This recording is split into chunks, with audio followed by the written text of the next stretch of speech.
Oi, vamos falar mais uma vez sobre a matéria cangaço. Essa matéria ela é muito polarizada. De um lado, as pessoas gostam, e outro lado, tem quem detesta o assunto, porque realmente é uma matéria criminal, fala sobre os sertões, sobre o rei do cangaço. E a última vez que eu postei um vídeo foi me referindo a um trabalho que o Rico Inglês colocou. Ele tem o canal Canto Contraditório e ele colocou um vídeo falando sobre um relatório que veio do tenente Lucena de Alagoas, que era hierarquicamente superior ao coronel João Bezerra, que comandou as polícias e fizeram aquele cerco lá no lugar chamado Angicos, com uma fazenda em Sergipe. E então, a partir dali, o tenente Lucena vai fazer um relatório dele para explicar como ocorreram os fatos. E o tenente Lucena veio até Recife para fazer o relatório, levando consigo um grupo de estudantes da Faculdade de Direito de Recife para fazer o apanhado, para fazer um relatório de como ocorreram os fatos que, segundo ele, foi o final do Virgulino, o rei do cangaço, o Lampião.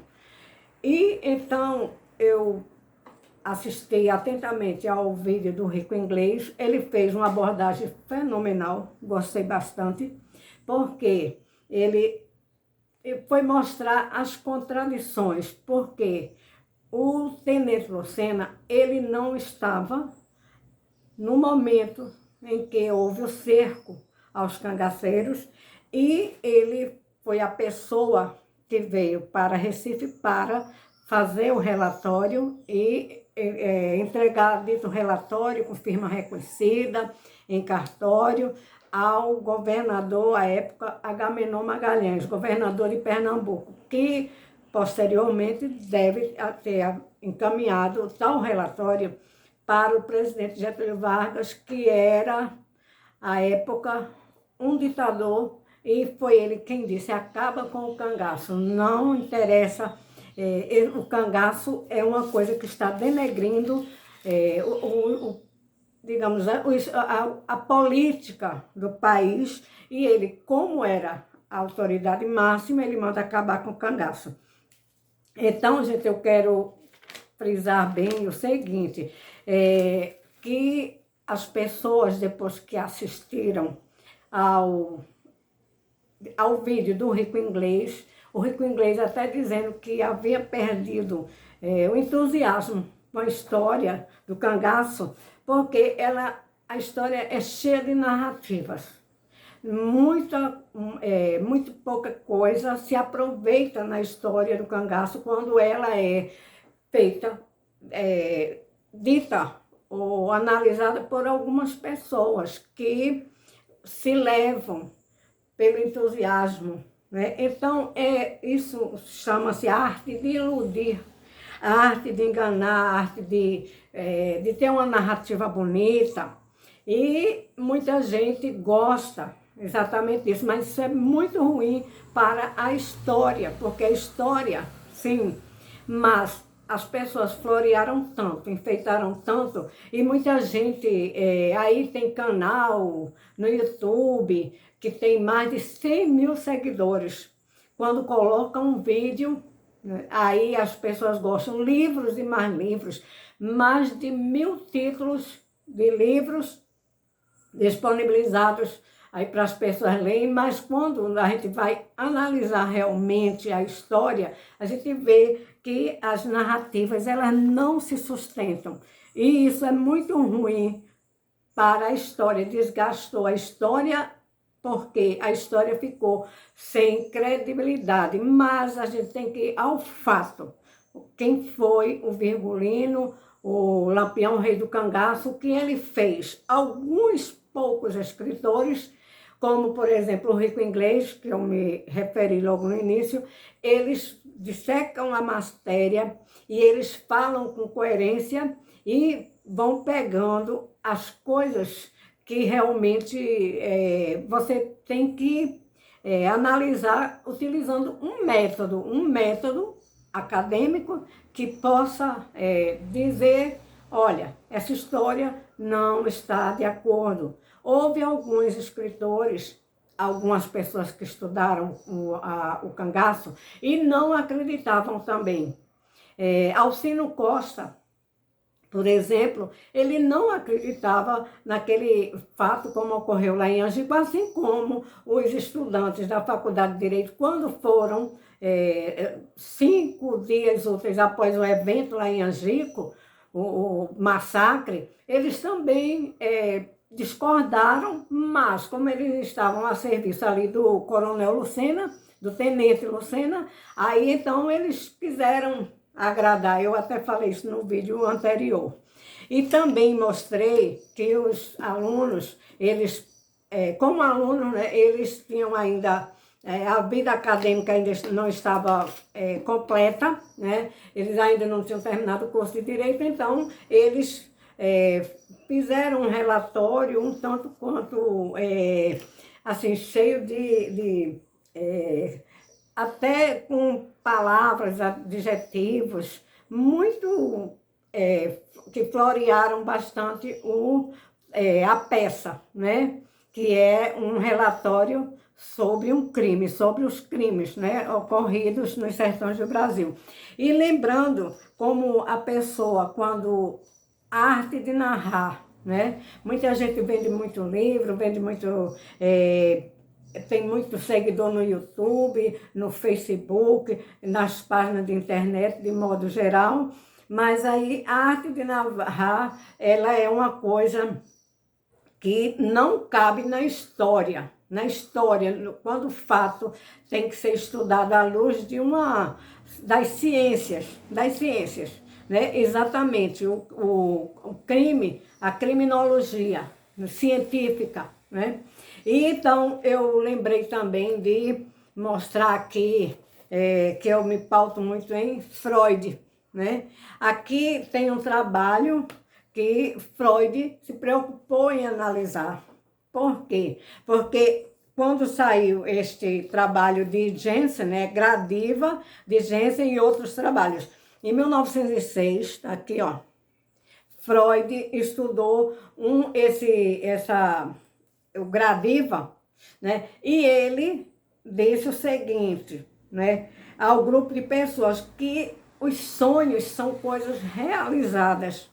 E que ele fala o seguinte, sobre esse livro que foi o maior, assim, ninguém estava entendendo, estava achando que tudo aquilo que estava passando na cabeça do Jensen, que é o escritor, era coisa real. Aí Freud diz o seguinte sobre ele diz que é um romance.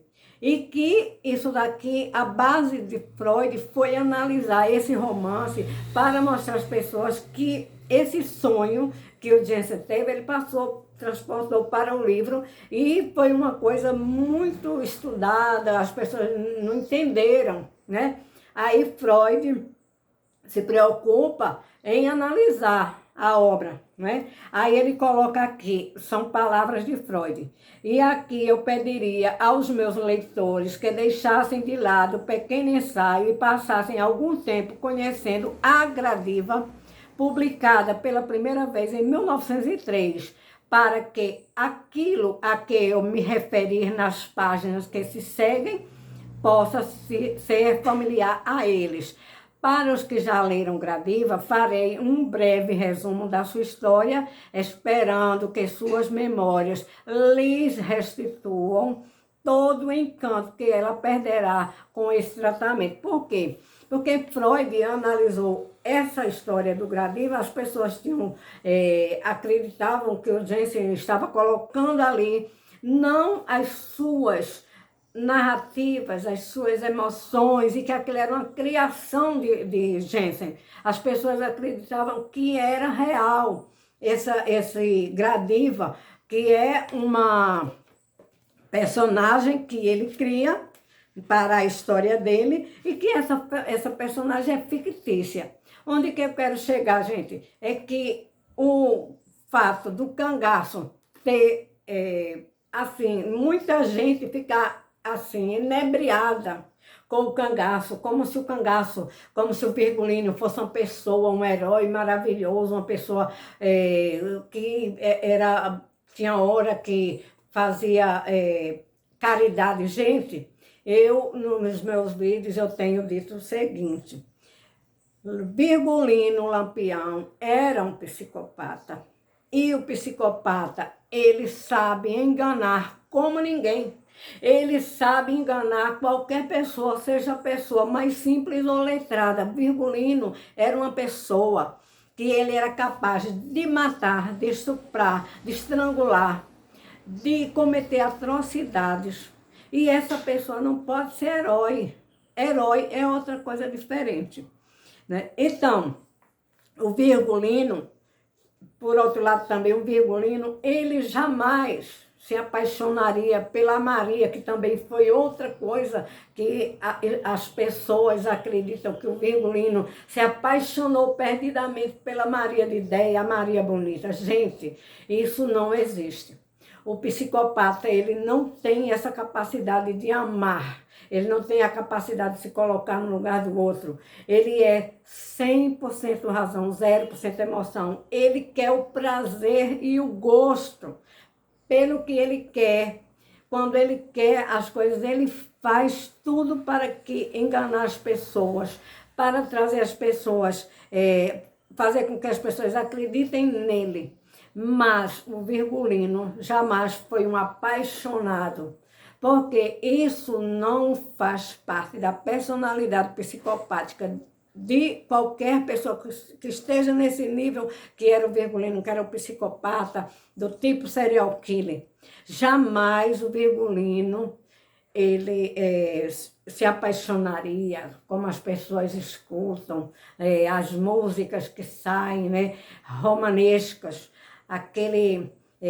como se a Maria fosse o símbolo do amor perfeito de Virgulino. Gente, isso não existe, nunca existiu. E o Virgulino, ele passou a sua vida inteira matando, estuprando. Eu escutei também da professora Littgard, que ela deu várias palestras, e ela é uma grande estudiosa do cangaço. Ela disse que o Virgulino era a pessoa mais cruel que houve na face aqui da Terra. Porque o Virgulino, ele considerava, digamos assim, tem um depoimento que ela disse, que o Virgulino chegava na casa das pessoas de bom trato, né, ilustres, né, e ele tratava essas pessoas como se ele parecia mais uma mocinha, cuidando, tendo cuidado para falar, para fazer as coisas. Enquanto isso, ele estuprava as empregadas, ele não gostava do povo que servia aquelas pessoas mais abastadas. Portanto, gente, o meu vídeo hoje foi para dizer que a arte de iludir, as narrativas, elas interessam muito, muito, e muita gente vai atrás exatamente disso, mas quando chega a hora de saber a verdade, aí não querem saber. O rico inglês falou exatamente isso. Em outras palavras, ele diz, quando se descobre a verdade, as pessoas ficam com raiva, não querem e ficam destratando e denunciando o canal e acreditam que o Virgulino era uma pérola. Não era, gente. Então, o rico inglês, ele passou um tempo, inclusive, o canal que ele tinha, o primeiro, tinha muitos vídeos. Ele tem um livro extraordinário, que é realmente um livro digno de se ler, certo? Mas as pessoas não querem aceitar a verdade. Então ficam rechaçando, dizendo que é isso, aquilo outro. Inclusive até comigo mesmo, diz, o seu vídeo você não sabe colocar a matéria. O que interessa é que eu entendi, é que eu compreendi que a história do Virgulino foi uma história perniciosa, uma história que levou os sertanejos digamos assim, foi uma vergonha para o país e que o Virgulino não pode ser considerado herói na história, que a história tem que ser recontada. Eu sempre digo, a história do Virgulino, ela começou a ser falada a partir de Angicos, o final, né? Vocês têm que conhecer a história desde o princípio, quem era o Virgulino, desde sua infância, tem que ir em Nazaré do Pico para saber quem foi Virgulino desde criança. Nazaré do Pico, que fica encravada no município de Floresta do Navio. É aí que vocês precisam conhecer a história de Virgulino, e não no final. O final é o final, mas vocês têm que conhecer a história dele, que ele não entrou para o cangaço para vingar a morte dos pais. É história, é falácia. Desde os 16 anos que Virgulino já vivia matando, estuprando. E então, foi uma história que felizmente teve fim. E o presidente da República estava certíssimo quando mandou acabar com o cangaço e com o cangaceiro Virgulino e todos que estiveram ali, que estavam ali e que foram atingidos e que foram mortos em Angicos no dia 28 de julho do ano de 1938. A partir dali, tudo ficou silencioso, né, porque o presidente mandou que acabasse o cangaço com o cangaço e os cangaceiros, e depois é que isso vem novamente tomar, digamos assim, espaço.